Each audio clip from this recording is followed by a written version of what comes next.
Muri yangu yakanditumira n'emisozi n'eminyengetero. Enda mwanangu unova karamangwana, ndakava kumusha ndine tariro. Mai vakati usakanganwa kumba, baba vakati ramba wakasimba. Ndakatarisa shure ndichiva, moyo wangu wakasara kumba. Haiwa mwari Ndiri kure, ndiri ndega. haiwa mwari ndinzweyo ndiratidze inzira.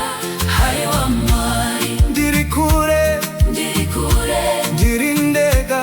haiwa mwari ndinzweyo ndiratidze inzira.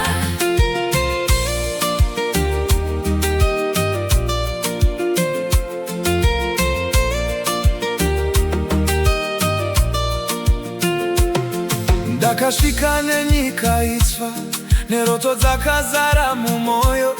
Asi mabasa ndichawani, mazuva ave kurema. Foni norira kubva kumba, wakadini mwanangu. Ndinoti ndiribo musazvidya moyo, asi mukati ndiri kuchema. Haiwa mwari Ndibatsirei, ndione nzira muri yangu, yakatarisa ini. musandisiyewo ndega. Haiwa mwari Ndibatsirei, ndione nzira muri yangu, yakatarisa ini. musandisiyewo ndega.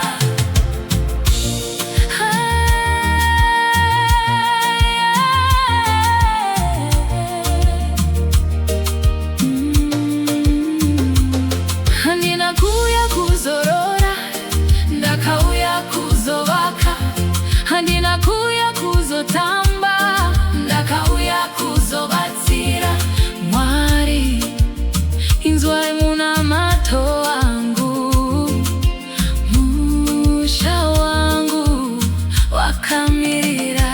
Haiwa mwari Nditumirei nyasha, nditumirei mukana, kuti rimwe zuva ndifondere kumba. ndichiti zvachinja. Nditumirei nyasha, Nditumirei